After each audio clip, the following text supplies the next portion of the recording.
Hey guys, അപ്പോൾ ഞങ്ങളുടെ സാധന സാമഗ്രികളെല്ലാം മട്ടമായിക്കൊണ്ടിരിക്കുകയാണ്. അപ്പോൾ അതൊന്ന് റീഫിൽ ചെയ്യാനായിട്ടുള്ള വരവാണേ. ഇത്തവണ നമ്മൾ ലുലുവിലോട്ടാണ് വന്നിരിക്കുന്നത്. നമ്മൾ ഈ ഗ്രോസറി പർച്ചേസിന് ഇറങ്ങുന്നതിന് മുമ്പേ ഹസ്ബൻഡ് ഒരു ബഡ്ജറ്റ് തരും. എന്നിട്ട് പറയും ആ ബഡ്ജറ്റിനുള്ളിൽ നിർത്താൻ നോക്കണമെന്ന്. ഞാനപ്പോൾ ഓക്കെ പറയും. കാരണം എൻ്റെ ലിസ്റ്റിൽ ഐറ്റംസ് ചിലപ്പോൾ അത്രയും റേഞ്ചൊന്നും ആവില്ലായിരിക്കും. എന്നിട്ട് ഞങ്ങൾ ഇങ്ങോട്ട് വന്ന് പർച്ചേസ് ചെയ്ത് തുടങ്ങും.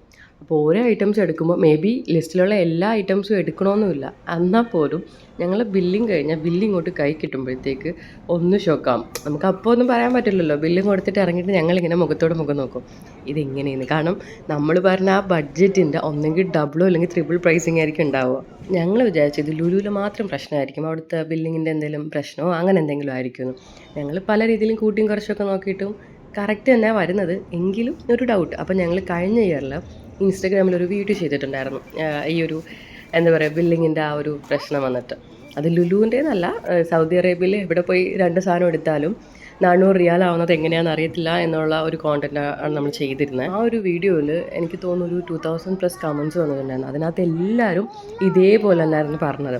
അപ്പോൾ മിക്കുള്ളവർ ലുലുവിനെ മാത്രം ഇങ്ങനെ പറഞ്ഞിട്ടുണ്ടായിരുന്നു, ലുലുവിൽ ഒരു പ്രോബ്ലമാണ്, അവിടെ നമ്മൾ 2 റിയാൽസിൻ്റെ പൊട്ടറ്റോ വാങ്ങാൻ പോയാലും 60 റിയാൽസ് ആവും അങ്ങനെയൊക്കെ. അതിപ്പോൾ ലുലുവിൻ്റെ എന്നല്ല, നമ്മളിപ്പോൾ സൗദി അറേബ്യയിൽ എവിടെ നൈറ്റ് എടുക്കാൻ കയറിയാലും ഇപ്പോൾ ചിലപ്പോൾ ഒരു 10-20 റിയാൽസിൻ്റെയൊക്കെ ഐറ്റംസ് എടുക്കാനാണെങ്കിലും ഏതായാലും നമുക്ക് ബില്ല് വരുമ്പോൾ ഒരു 100 റിയാൽസ് എങ്കിലും ആവും. ഇത് മാത്രം ഇതുവരെയായിട്ട് മനസ്സിലായിട്ടില്ല അതെന്താ സംഭവം എന്ന്. ഇപ്പോൾ ഒരു ഐറ്റം എടുക്കാൻ പോയാലും അതൊഴികെ ബാക്കിയുള്ളതെല്ലാം എടുക്കുമായിരിക്കും. എന്നാലും എത്ര കൂട്ടിയും കുറച്ച് നോക്കിയിട്ടും അത് മാത്രം കൂടെ ശരിയാവുന്നില്ല. അതുപോലൊരു സംഭവമാണ് ഈ കുഞ്ഞു കുട്ടികളുള്ളവർക്ക് ഈ ലോങ് ക്യൂ ഒക്കെ വരുമല്ലോ ഈ ബില്ലിംഗ് കൗണ്ടറിൽ. ആ ഒരു ടൈം ഉണ്ടാകുന്ന നെഞ്ചെടുപ്പ്, എൻ്റെ പൊന്നോ. ഇതുങ്ങളാണെങ്കിൽ ഇറങ്ങി ഓട്ടോ ആയിരിക്കും. ആ കൗണ്ടറിൽ ഇരിക്കുന്ന ഫുൾ ചോക്ലേറ്റ്സ് എടുത്ത് നേരെ ട്രോളിക്കകത്തോട്ടാണ് ഇട്ട് കഴിഞ്ഞാലോ അത് ബില്ലിങ് കഴിഞ്ഞ് അത് അവരുടെ കൈ കിട്ടുന്നവർ ആ ചോക്ലേറ്റിലായിരിക്കും അവരുടെ കണ്ണ്. അടുത്ത് മാറ്റാൻ പറ്റത്തില്ല. കാരണം മാറ്റിക്കഴിഞ്ഞാൽ ലുലു എന്നല്ല, സൗദി അറേബ്യ മൊത്തം കിടക്കുന്ന രീതിയിലായിരിക്കും ഇവരുടെയൊക്കെ കീറ്റൽ.